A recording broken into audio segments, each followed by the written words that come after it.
My name is Richard Morellis, and I want to welcome you to the Prison Post. This is your podcast for conversations surrounding the need to reform prisons from the perspectives of formerly incarcerated people, community members, and leaders in the restorative justice movement. The Prison Post will feature an episode every Wednesday with people who are in the fight to restore lives and heal communities. Hello, everybody. I'm Ken Oliver. Welcome to another edition of the Prison Post. Today, we have a very special guest as we explore his latest book and a issue that's sensitive to all of us, Untapped Talent, a business conversation about fair chance talent. Mr. Jeff Korzenik, Chief Investment Strategist at Fifth Third Bank. And of course, we're joined today by CROP's Executive Director, Mr. Ted Gray. Ted, Jeffrey, how are you? Good. Thanks for having me. Great to be here. Good to be here. Good. I'm Jeffrey. Thank you. Good, great. Today we're going to talk about second chance or untapped talent. Mr. Korzenik has come out with a wonderful book that's really been a help to all of us in the advocacy space who talk every day about fair chance talent upskilling, employer development, and of course, policy considerations around untapped talent. Jeffrey, tell us a little bit about your background and how this topic became so important to you. It's so unusual to have somebody from the business community be interested in a topic like this. You know, there are really two answers to that. One is around 2013, 2014, big topic around the economy was the declining rates of labor force participation. A smaller and smaller part of our adult population was actually in the labor force, whether employed or looking for jobs. And that's a real detriment to growth. It really holds back growth. And so I started to do professionally a deep dive into this and came to understand that we had social problems that were interfering with the economy in ways we've never seen before. Long-term unemployment, the opioid epidemic, and the incarceration recidivism cycle. So that's answer number one. And so it's purely professional. But answer number two, I think, is that I was prepped for this as a child. My dad, who died in 2003, has been a big influence on my life. And he was first in family to go to college. He was a very successful person starting from absolutely penniless roots, son of immigrants. And he never lost touch with his roots. He would go back and visit his old neighborhood under the guise of doing errands. I'd go with him when I was 10 or 12. And at one point he had a conversation with a friend of his and I was present and they had a nice chat. And as we were walking away, my dad said, you know, he was in prison. And I asked for what? And my dad said for murder, a crime of passion. And then my dad said something that's just stuck with me forever. He said, he's done his time.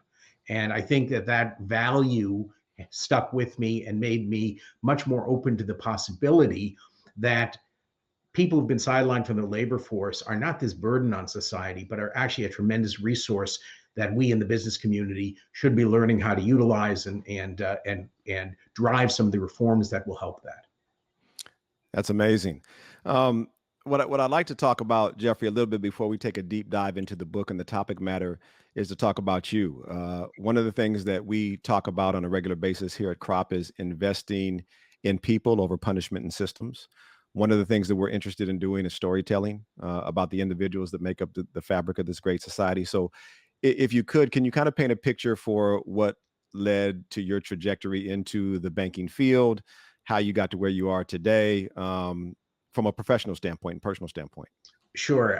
Well, my dad was a lawyer, and to his dismay, none of my siblings and I went into the law. And you might be skipping a generation with the next generation. And I just got interested in business. It was a time I graduated college in the 1980s. There was a lot of entrepreneurship, and I just liked the role that business and entrepreneurship could have in fostering societal wealth and giving people opportunities. So I ultimately joined a company called E.F. Hutton, which was a legendary firm in its time, and some of your older listeners may remember, and joined on Wall Street. I have had a more than 30-year career in the investment management industry with a lot of really well-known name brand firms, and it's given me the opportunity to live in London and Boston area and Chicago and New York. So I've had this really wonderful, privileged experience. That's amazing. E.F. Hutton, they had one of the greatest commercial campaigns of all time when E.F. Hutton talks, people listen, right? Absolutely. Absolutely. And thank you for remembering that. I don't feel quite so old now. No, and now it's when Jeffrey talks, people listen, because you seem to have the ear of just about everybody in the country, from the business side, from the advocacy side, and people are listening to you and the message that you're delivering and as far as evangelism is concerned. So we really appreciate you and the message that you're sharing from an economic perspective. Ted, did you have a question you'd like to ask Jeffrey? Yeah, I'm just curious about how do you go from being on the path to investment management to taking the time to the burden of writing a book about untapped talent and fair chance employment? Well, I didn't see it as a burden. It was a labor of love, obviously, though I will admit to it was more work than I expected and ended up being, every weekend and every evening for months and taking vacations away from the family to write and all sorts of things. But I became convinced along my journey and path of advocacy for second chance hiring, fair chance hiring, that a book was needed. Because what would happen was Fifth Third Bank would have these wonderful panel discussions in I think 8 or 9 cities around the country, talking about how this works. We'd bring in second chance employers, and I would have CEOs of companies coming up to me afterwards and saying, I want to get started. And what happened was a 45-minute lecture and panel discussion didn't give them enough information. I was running out of time. In 2019, I did 141 flight segments, and I couldn't do more. And what I also found was well-meaning, well-intentioned business leaders who wanted to start this would go back to their places of business and meet a wall of resistance. There's a natural inertia to this. People are, this is controversial in many places of business, and they need the ammunition of having a book, and particularly a book that's not just this theoretical model, but cites the examples and experience of other business leaders just like them. And so the whole idea was to have an impact, and I thought having this book was a necessary step. And so I'm very excited about the prospect for actually making change. One of our biggest challenges is, on one hand, we have to prepare people coming out with skills to succeed in the workplace. But something that's just as challenging is changing the minds of employers. And we call that work employer development. So I'm curious about how your book has been received by, corporate America. So I always tell my friends like you in this development, workforce development with people behind bars or justice impacted, you're taking care of the supply situation, right? You're producing people who are ready to work and be great contributing members of society. Let me take care of the demand side, and the book really does some of that.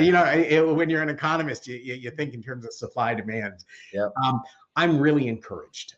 It's coming at a time when we have for some people, a surprising shortage of labor. So there's interest in exploring this.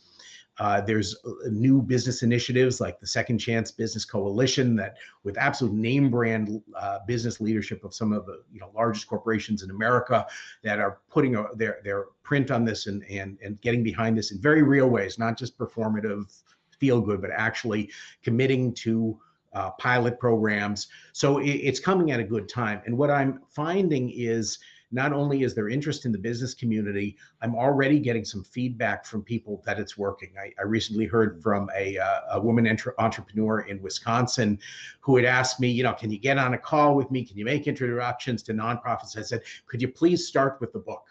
I'm just trying to manage my time. I hope I said it nicer than that. She sent me a message saying, I found this nonprofit, which incidentally was a nonprofit I had been meaning to introduce to her. I just hadn't had the time, and I'm about to make my first hire.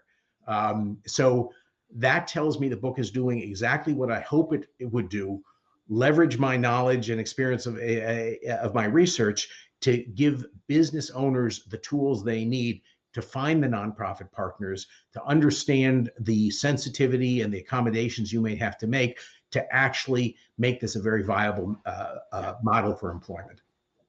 That's awesome. We appreciate that, Jeffrey.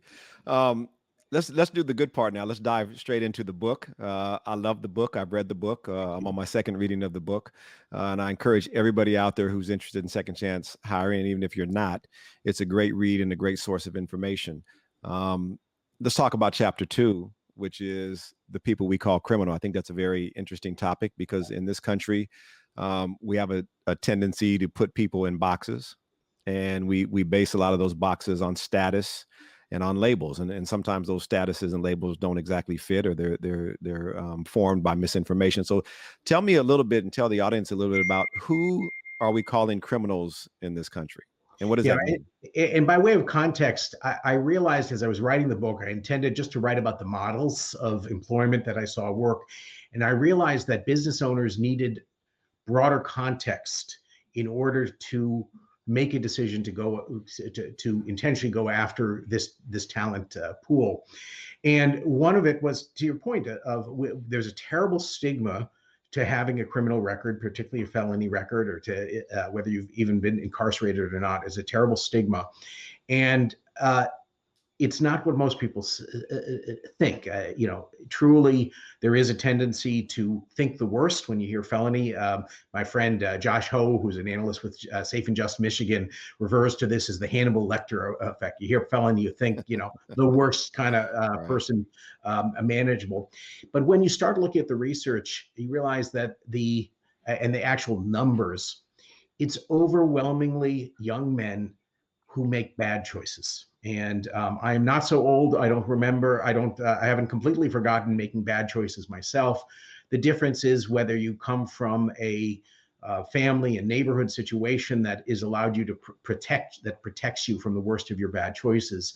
And so many people who enter the justice system start out with minor transgressions that just spiral into permanent impairment of their ability to be contributing members of society and to lead good lives. So I really wanted to focus on that chapter and help people understand, people who are entering into incarceration typically are not evil people. I'm willing to believe that some might be, there might be some, but mostly it's just mistakes of youth, being in the wrong place at the wrong time, and that this does not make someone a bad person today or an unhireable person today.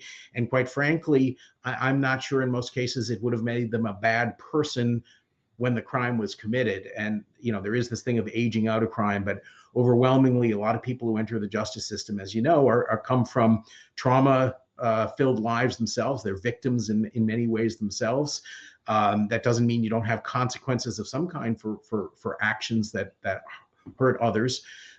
But these are fellow human beings, and by and large, these are mistakes and judgment errors and environmental, being in the wrong place at the wrong time that people can truly grow out of and become, I found that I always tell people who've been incarcerated with felony convictions can not only be good citizens, they can be good employees, and my personal experiences, they can be very good friends as well. Yeah, we appreciate that. We certainly here at Crop understand the stigma that attaches. It's like a scarlet letter. Yeah. And in the conversations that I have with people, I often ask, what would it feel like for you if you had to lead every conversation with the worst thing that you've ever done, and wear it around your neck, kind of like a cowbell.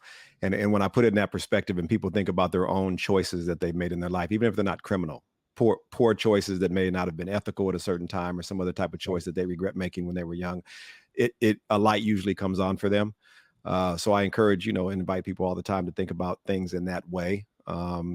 Because sorry to interrupt you, but incidentally, this is why they can be such great employees. Because if you think back on your own experience, if you're a person of character and you make a mistake and you fall short of who you think you should be or who you think you can be, you double down your efforts to prove you are a better person than that mistake.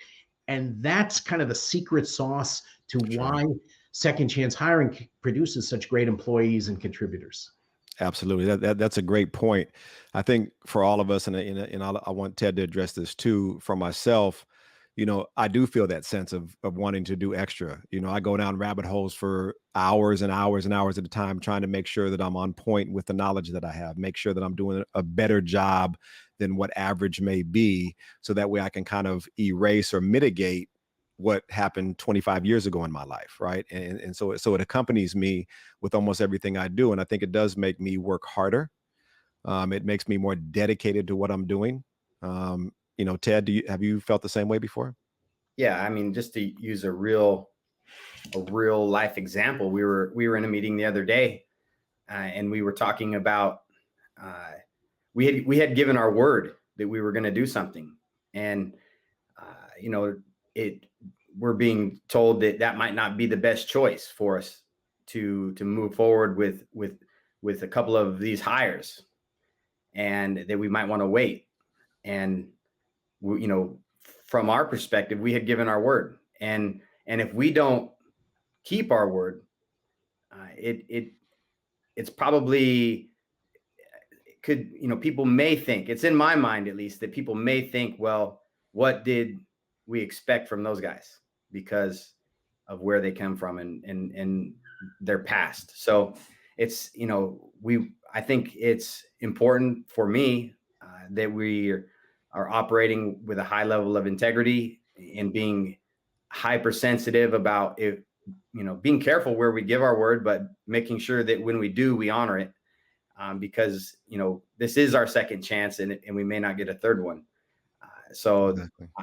I do feel that there's a little bit of that in the back of my mind, just as we move forward in building this company. And this is an unfair burden for people with records, but I do think they end up representing the whole. So if you're hired as a second chance hire for a company, how you do and how you perform is going to influence whether there are future hires from that company. And is that unfair? Yes, it is, to put that burden on one person, but they are aware of setting that example. And again, it's part of why they can be such, this population can be just such great hires.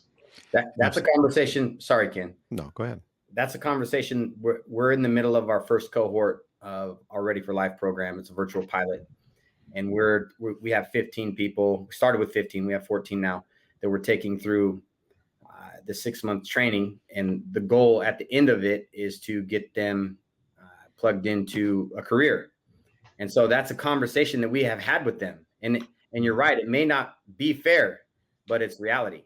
Yeah, that's right. Absolutely. I appreciate that. I want to talk and touch just a little bit on recidivism. I mean, most of the studies show that poverty is the number one driver of incarceration. But I want to talk about some of the other things that affect recidivism. You write about them in your book, in The People We Call Criminal. Can you touch base a little bit upon some of the things that affect recidivism and why this issue of work and livable wage employment is important? Yeah, I mean, it's almost as if we intentionally stack the odds against people coming out of incarceration. I don't believe it's intentional. In fact, I refer very specifically to something called Hanson's razor, a saying that says, never attribute to malice that which can be adequately explained by stupidity. And we have a stupid criminal justice system that neither promotes safety, public safety, nor rehabilitation, which are what the justice system is supposed to do. And part of it is it starts with employment, of course. Employment may not be sufficient for rehabilitation, but it is necessary. It's very hard to rebuild your life if you don't have a job. And there are all these barriers to employment. Some of them are the soft but very, very real barriers, like the stigma against people with records. But some are hard barriers, these collateral consequences, which include licensing restrictions, even the burdens of parole, community supervision that disrupt people's ability to stay employed, or of course technical violations of parole, that you have a bad parole officer who doesn't work with you, and you can find yourself reincarcerated very easily for something that the public would recognize as nothing that should get in the way. So you have that. You have risk, challenges of housing. Big challenges is transportation, particularly if you're not in a major city with public transit. So all of these things are large barriers, and the answer is that you need to have a level of skill and opportunity that will allow you to be paid enough to overcome some of these challenges, as well as a reform of the justice system that is more supportive of people's employment and rehabilitation.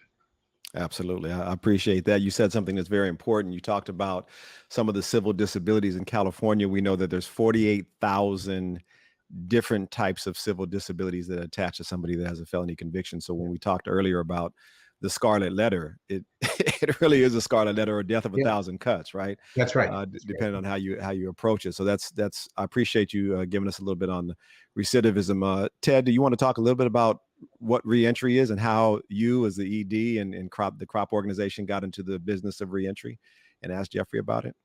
Yes, sure. So I'll tell the truth.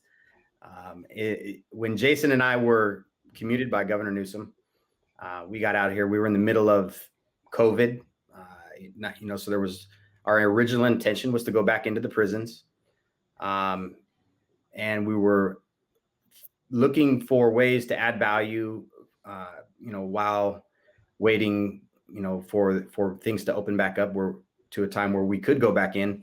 And that's when we reconnected with Ken. We'd been out a few weeks, and he had been working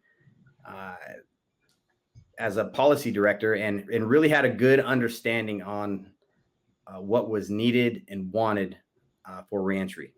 We had not previously really been thinking about reentry. And so, there was a lot I didn't know. You don't know what you don't know. But when Ken started sharing about some of the challenges that people were up against, we thought we might have some ways to add value. And he was the real architect of, what we call the 4 pillars. And so, we think, you said it a minute ago, a job might not be sufficient for rehabilitation, but it's necessary. And one of the things that we believe is a critical component to, changing one's life and getting on a different path is like a mindset reset, personal leadership development, where you take responsibility for every outcome in your life. Yes, the system is what it is. Yeah. And it may never change. So now what? And so we are intentional about going to work with people on helping them identify where they're giving power away to the system, and helping them discover all the agency that is available to them to make the most out of the opportunities that are out there. And then, of course, the rest of our work is about creating opportunities and as you said earlier, developing the supply side of fair chance talent. So that's what we're doing. We don't know what we don't know. What I'd like to know is, from your perspective, what is wanted and needed in reentry from your side, the demand side. So I'm really glad you talked about your work there, because I think it's so important. The way, again, I kind of coming at this from many ways, the outside, I think of it as changing hearts and minds. So changing minds is, hard skill development and, getting a GED or college behind some of the prison college programs and vocational training. But you're absolutely right. It has to start with changing hearts and, whether you call it character development or whatever, it is about teaching people to be masters of their own lives, and that they can do this and own their mistakes as well. So what I have found in the studies I've seen is that nonprofits are better equipped to do a lot of that work than governments. Governments can do a lot of the hard skills training, but it seems to me that nonprofits seem to do a particularly good job of changing hearts, and through leadership development, personal development programs, addressing sometimes trauma.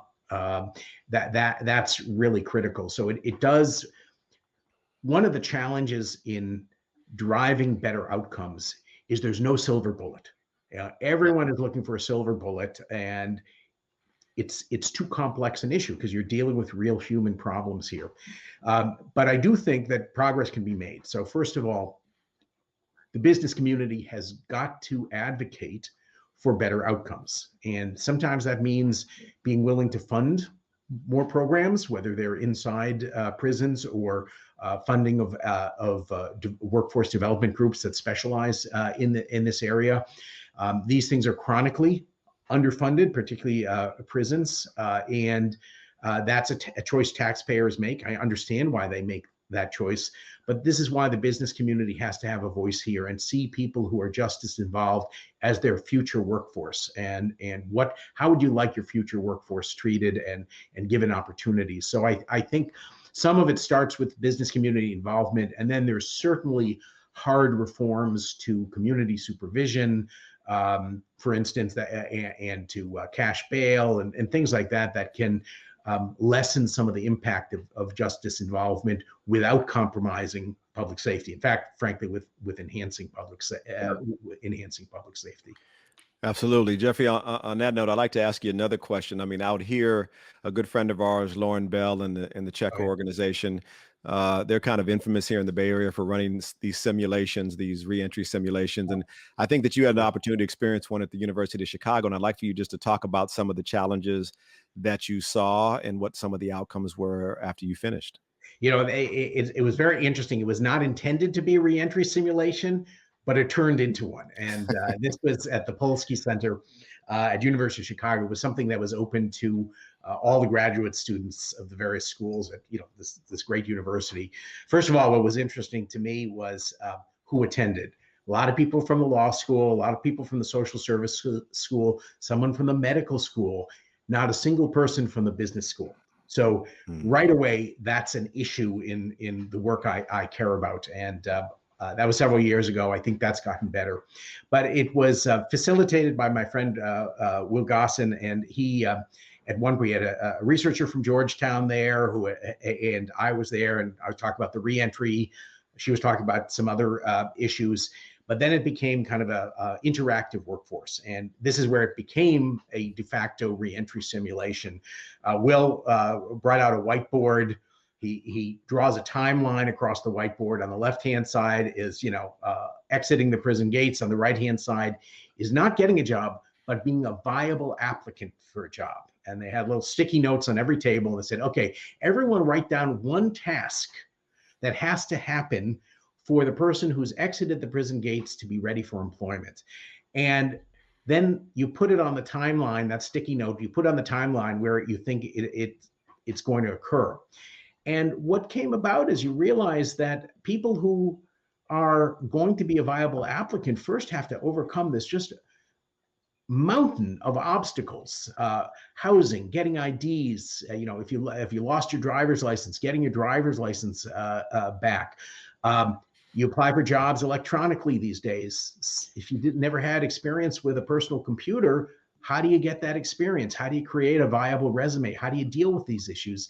And it became very apparent to me, and the reason I wrote a chapter about reentry is because I think employers have to understand that someone who has overcome all these obstacles and is able to present themselves as a viable applicant for employment has already shown that they are a person of character and achievement because of the determination it takes to overcome these obstacles and all the new skills they had to learn along the way. And, it's very hard to judge achievement in people. It's really easy if they have kind of a traditional, went to some, a school in a nice neighborhood, went to a private high school, went to an Ivy League school, then got a business degree, right? You can kind of see a clear track.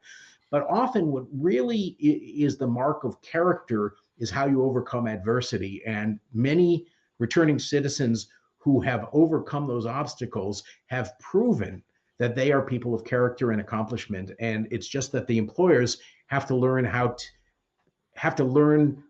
enough about this process to understand how that can be true. Absolutely. And I think what's interesting is a lot of people take some of those smaller things for granted, like getting a driver's license, like getting a social security card. And what a lot of people don't know is no matter how much time you've done, and I'll just speak to California, whether you've done 1 year, whether you've done 25 years, you leave the prison gates with anywhere from $100 to $200. Right. It's been the gate money's been the same since 1973. So we've kind of been left out of inflation, people who've been in the prison system. And you're given a bus ticket or you pay for a bus ticket out of your gate money to either Los Angeles County or one of the 5 or 6 counties in the Bay Area usually. And you're dropped off with a wave and see you later, bye. And then kind of you have to fend for yourself. So what happens is you arrive after doing all this time in prison, you have no resources. Many times you don't have a support system and you got $80 in your pocket. And so I'm not for sure what we as a community and a society expect from that situation.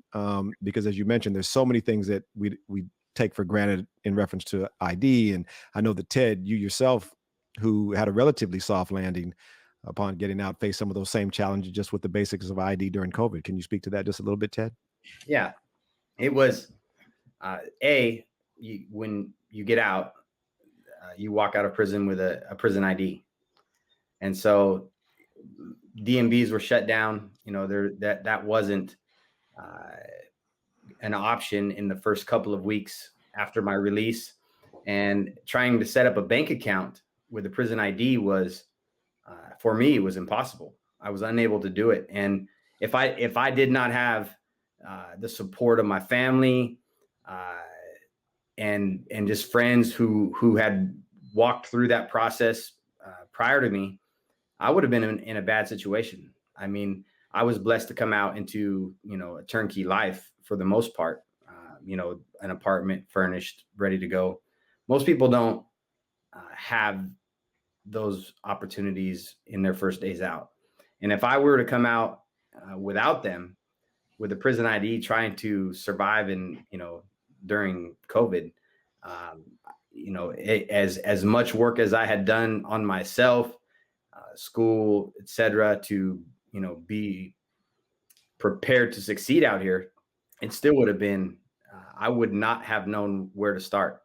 So, and the reality is that the people get out without without the type of support that I was given every day. I mean, we have nearly 40,000 people a year paroling from California prisons, not to mention county jails, who get out in those same facing the same obstacles without any support. So it's an uphill climb, and I can't imagine that people. I can't imagine how people expect people in that situation to succeed. It's a recipe for disaster, and I think that's why we have the recidivism rates that we do. So I think that takes us to our next chapter, maybe some policy. Absolutely. This is something dear to my heart and something dear to Crop's heart. I want to talk about chapter 7 of your book when you talk about policies for a second chance in a thriving economy. Very important issue that's left out of most of conversations is the role that policy plays. Can you talk a little bit about how local, state, and federal policy play from both a second chance perspective for returning citizens and employers, and what your perspective is on that? Yeah, one of the things that I always like to cite Brian Hooks, who is the president of the Stand Together Foundation, and I don't know if this is original to him, but the first time I heard it was from his mouth. He said, that this. It was always thought you were either soft on crime or tough on crime, and that's the wrong way to look at it. And I couldn't agree more. And so, we have these policies that are kind of locked into this paradigm of if you're not being tough on, providing all sorts of restrictions, then you are going to increase crime. And it really doesn't work that way. We have so many restrictions right now that burden people who have exited the prison system or who have a felony conviction, that we are actually undermining public safety because we're standing in the way of their ability to rehabilitate themselves through employment and being a contributing member of society. And so I don't do the soft on crime, tough on crime. We should all be in favor of public safety and the opportunity to rehabilitate. And that I don't cover the full range of reform because that's not my expertise. I really just focus in on where it's impacting employment. And it starts with pretrial detention. Someone who is innocent, because you're innocent until proven guilty. I understand that some people are potentially such a threat to public safety that they should be, or that there's a rationale for confinement. But all too often, there are people who are just simply too poor to make bail and aren't a particular threat to public safety. And we end up leaving them incarcerated, pretrial incarceration in a jail, where you've just blown up their ability to work. And you are, ability to work, ability to parent. There's a wonderful book that had a big influence on me, Alexander Nadapov's Punishment Without Crime, that really talks about how just the misdemeanor system undermines people's lives. So it ultimately ends up to, they're getting felony convictions. And then, of course, there's the reality that if you are unable to make bail and you're incarcerated, you're much more likely to take a plea deal just to go home, and home often to your family and your spouse and children. And that often has people who are pleading guilty to crimes they didn't even commit, or to punishments or a classification of their crime. What should be a minor misdemeanor, instead they take a deal to get a felony conviction, but no prison time, just to go home. And these become incredible burdens.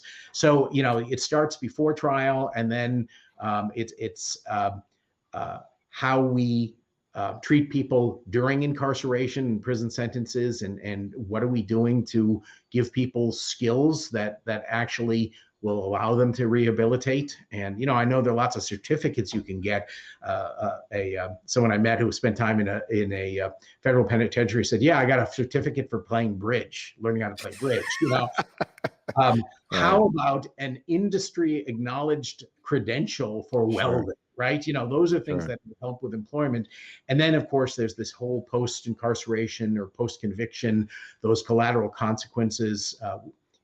There are reasons we started with licensing restrictions, but you can't be a barber in many states if you have a felony conviction. Now, if your crime was, killing people with scissors, maybe there's, legitimate, but it's unrelated to most of these things. And then, of course, community supervision, parole can be way overly burdensome and get in the way of employment. So those are kind of focuses for me, is like, how is the justice system getting in the way of people's ability to work and be contributing members of society? And all too often, they get in the way in completely unreasonable ways that no thoughtful citizen would say this is a good idea. Powerful points. And I know that Ted is going to want to talk about the types of conversations that can move some of these policy discussions. But I want to just touch before he does on one point you made about collateral consequences, because the collateral consequence system, if you will, that exists in this country kind of extends from old Europe, and this notion of a civil death that occurs where you're like taken out of, put in exile of society forever once you have a tax crime or some other kind of infraction. And I'm wondering, should the criminal justice system find a way to get away from this permanence of punishment? Because in many ways, the collateral consequences are worse than the actual punishment themselves. So if a person goes to prison even for 2 years, which is serious enough, but the collateral consequences actually follow them for the rest of their life in many cases. And those things can hamper you from being able to get an apartment or a house. I mean, one of our a person from our leadership team here, Richard Morales, who hosts the Prison Post, he actually applied, even though he had a BA degree, even though he had a job, he applied when he got out to 20 different apartment complexes and got denied by every one of them because he was on parole and had a felony conviction. So many of those challenges that occur, not only with employment, but for housing and for other different types of things. Is it time for us to get away and put some type of cap where a certain period of time after, maybe 5 years after you've been out, or 7 years, or how would you think about framing something like that from a policy perspective to legislators? I'm sorry, is that for Ted or for me? No, that's for you. Ted's going to talk about some conversation. I want to talk about the collateral consequences. The issue with all this is completely legitimate. And I think that things like expungement are one way you can do this. I think the pardon system is completely underused. Governors should be stepping up and using their power of pardon in many more cases, and there should be an organized way to apply for pardons, and there should be, if there are crimes or where you can associate it with a mental illness, people have told me, arson is something that you worry about. Maybe you can say, well, it's hard to show that someone gets over some of these things, but even there, I'm not convinced. So yes, we should not, if we want to punish people for life, those should be sentenced. The people who have created, who have done such egregious crimes or such proven to be such threats to public safety, that they should be given life sentences. But if you're not going to give a life sentence, someone's not going to deserve a life sentence, and 95% of people who are incarcerated come out of incarceration, then we should give them the chance to succeed. And that should include the opportunity for expungements or pardons, and so that their past that they done their time for, paid their dues, is not a lifelong burden. Absolutely. Ted? Yeah, I appreciate that, Jeffrey. And what I'm wondering is, so, Crop, we work in advancing policy that we believe is going to be useful for reform. But what I'm curious about is, from your perspective, what conversations, what policy should organizations like ours be advancing that is going to improve the odds of formerly incarcerated people being hired when they get out? Is it incentivizing employers? I'm just curious about your thoughts there. Yeah, it has.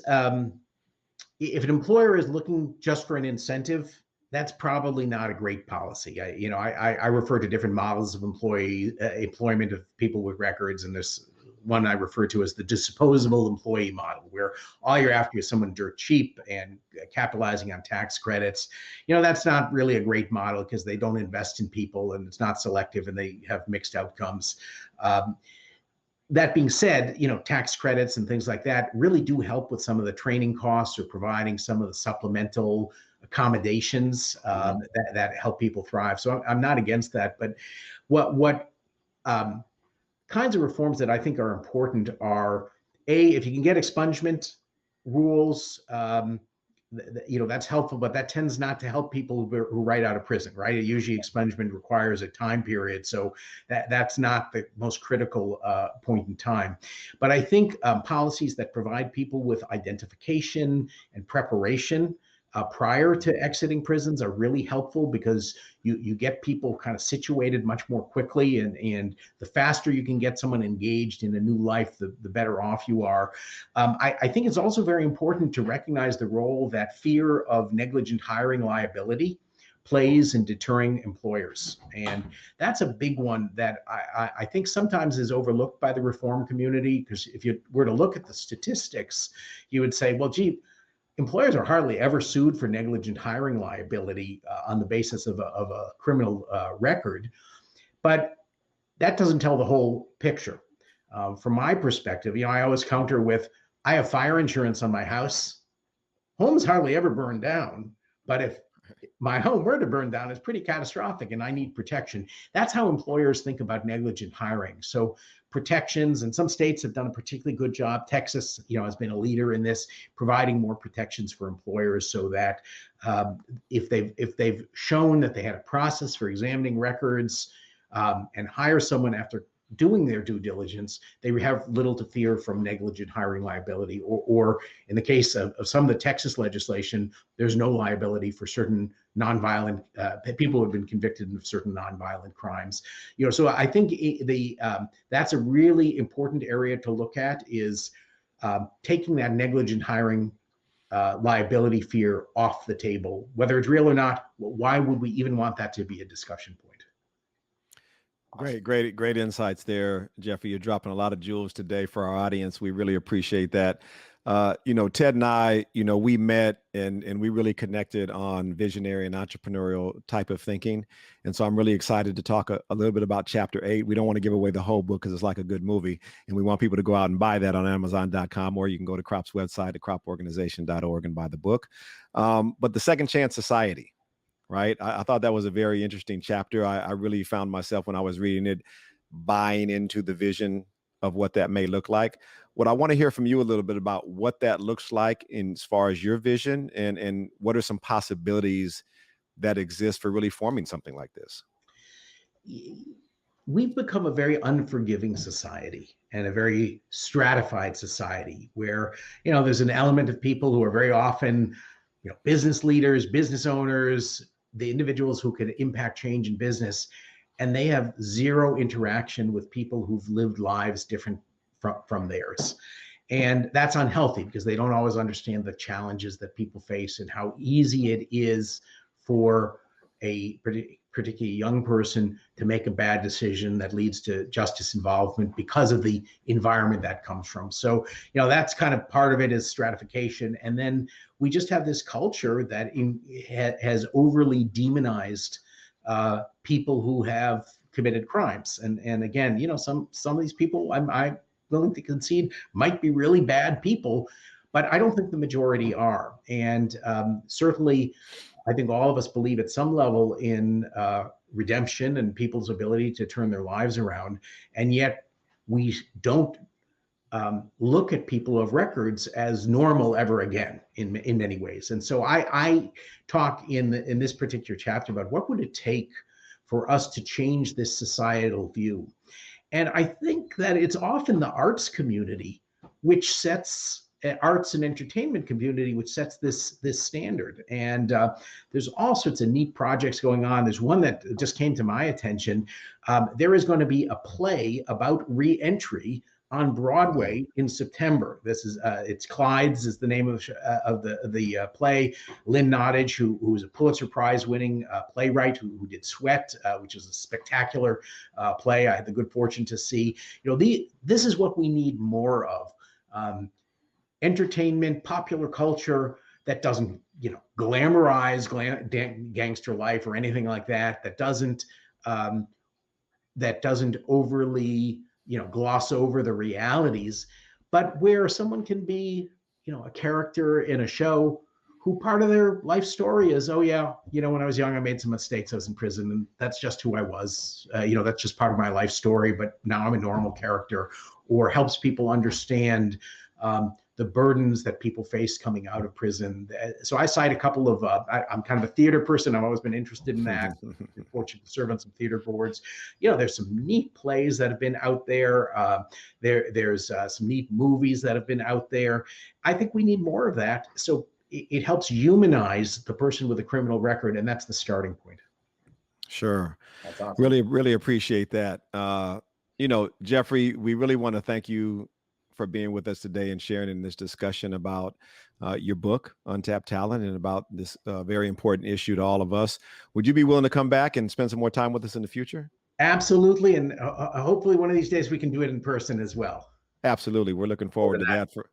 For all our listeners, please order a copy of Jeffrey's book, Untapped Talent, How Untapped Talent Works for Your Business and the Community. It's available on our website at www.croporganization.org or at amazon.com. We'll be talking to CDCR soon, I think next week, Jeffrey, about trying to get a wholesale thing of your book so everybody within the prison system in California has access to this very important information. And tell us before we sign off, Jeffrey, if folks want to reach out to you specifically or learn more about you directly, where can they find you? I have a website, jeffkorzenik.com. If you can spell Korzenik, I'm the only Jeff Korzenik on the planet. So JeffKorzenik.